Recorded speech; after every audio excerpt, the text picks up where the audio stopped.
Welcome to the AFR Saints channel, where we provide you daily content on your favorite team, the New Orleans Saints. Do us a favor and hit that subscribe button. Be sure to leave your comments below and smash that like button. Who dat? Saints had a walkthrough on Tuesday. Back at it, full pads on Wednesday. Sean Fazende, Fox 8, good enough to join us for a couple of minutes. Yo, man, how are you?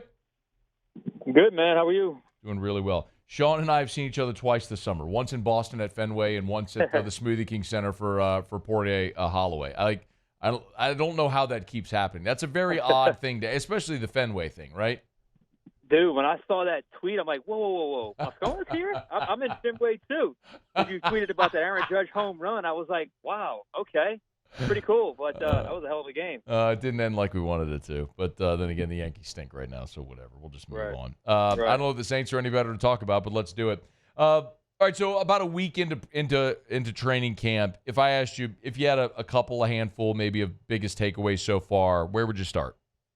Yeah, I'll just start with just the overall operation of training camp. The practices are unlike anything I've ever covered. You know, we've covered training camp down here a long time, and I'm just so used to the 2.5-hour marathon practices with 30 to 45 minutes worth of hydration breaks, unlimited, so like endless drills, where all of a sudden you're putting in a 2.5-hour practice where I've never seen the lightning, fast pace that Kellen Moore likes to work with.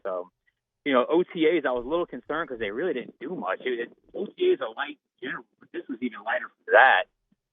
So once training camp rolled around, first couple of days were ramp up, but really the last 2 or 3 days when we were out there, seeing how much work they were able to get done in an hour and 20 minutes was really something else. So no wasted motion, very intentional, very fast. It's a new generation way of thinking. It just means previous head coaches with Dennis Allen and Sean Payton a little bit more at this stage of the game, a little bit more old school in their approach. Kellen Moore is a guy that seems to consult with the sports science staff a lot, and they're getting a lot of work in a very short period of time. In the last 2 practices, and the time it takes to get three team periods in, they were able to get 4, the amount of reps for 4. So very detailed, intentional, quick. You don't see a lot of endless drills. You don't see a lot of standing around. It's get in, get your work done, and get out. That's probably been my biggest takeaway so far. Sean, last year, I was mentioning this, last year in Los Angeles, or in California, it seemed like in the first week there was an injury every day. It was almost like it became comical, almost like a punchline. So far, JT Gray's hamstring is I think, as we know, the only injury so far. Do you have anything you would attribute that to, or is that just kind of a luck thing? Well, I guess it's a little bit of both, but I do know they've been very, very intentional about approaching the health aspect. Because look, we all watched what happened last year. I mean, there wasn't the hotter team in the NFL than the Saints after the first 2 weeks of the season, and the entire season, the train went off a cliff basically because of the insurmountable amount of injuries. And every year your goal is to get better in training camp, but also stay healthy. Somewhere is on that list of priorities. It just feels like it's much higher up the priority list in terms of staying healthy. And if that means, shortening practice, if that means, being a little different when you talk about, the stress they put on their bodies, whatever the case may be, it does feel like they've been very intentional. Now, look, football is still football. Contact is still contact, and things happen. So sometimes that can be a little random and a little, unlucky. But at least early on, you're talking about, you're starting to see around the league just a few injuries pop up, some big, some small. But early on, I mean, it's been a pretty clean bill of health, knock on wood. He's Sean Fazende, Fox 8 in New Orleans. What about on the field? Player or position group that's caught your eye so far?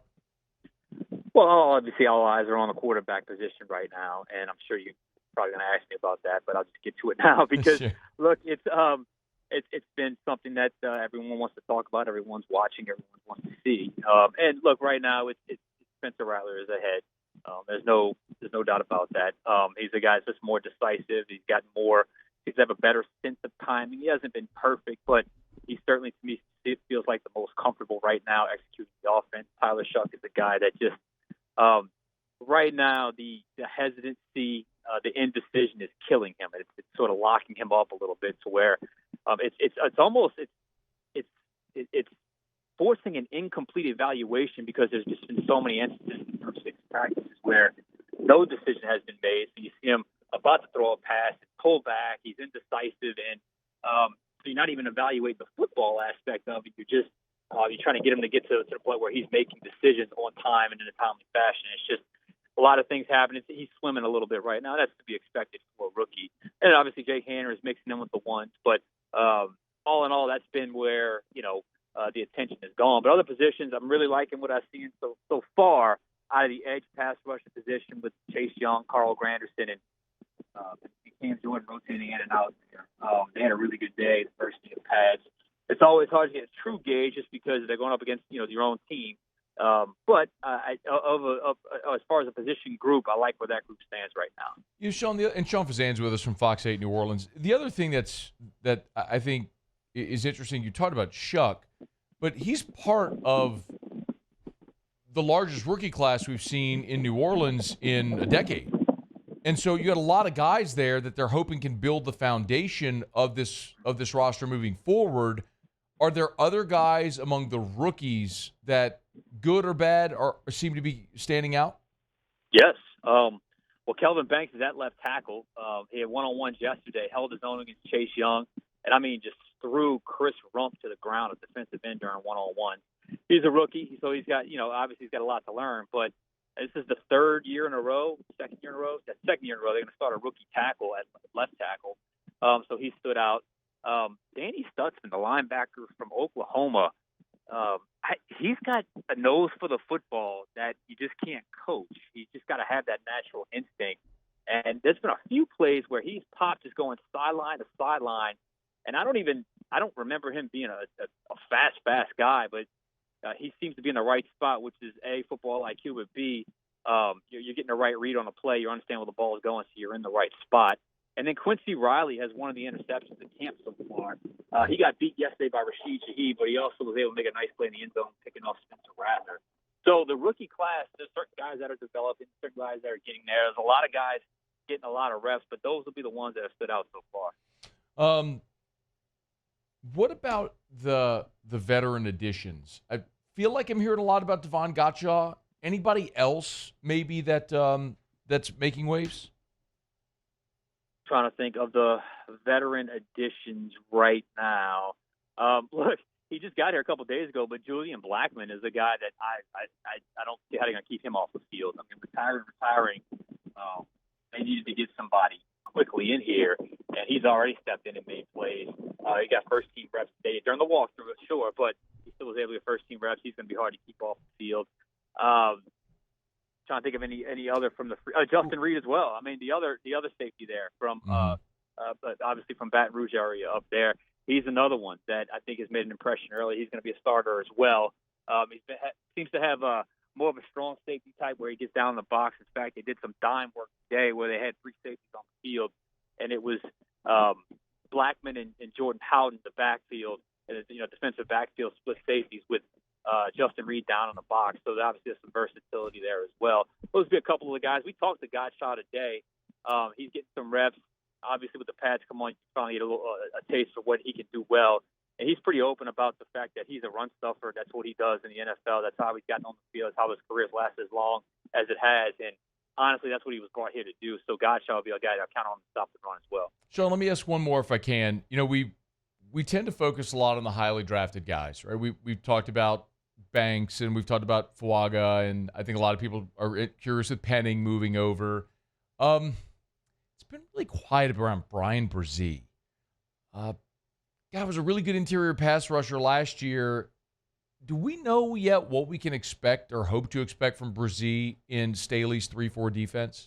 That's a great question because of what he was doing last year as that get up the field sort of pass rushing D tackle.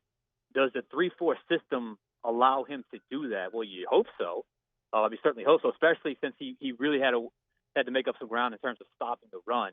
I do think he's a guy that he's going to get on the field during pass rushing situations, and that when it becomes less of a 3-4 and more of a sub package type situation.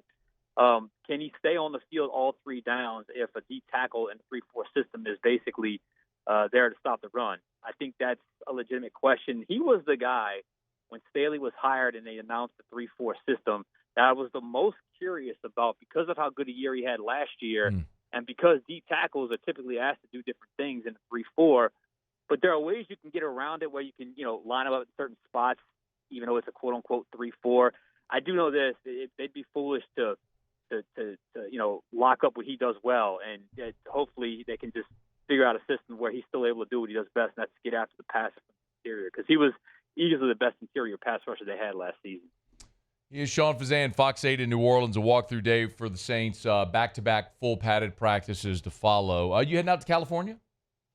I am, August 6th. As a matter of fact, I just booked my flight about a half hour ago, so I'll be out there. I'll see you at Dodger Stadium. All right, cool. Let me know.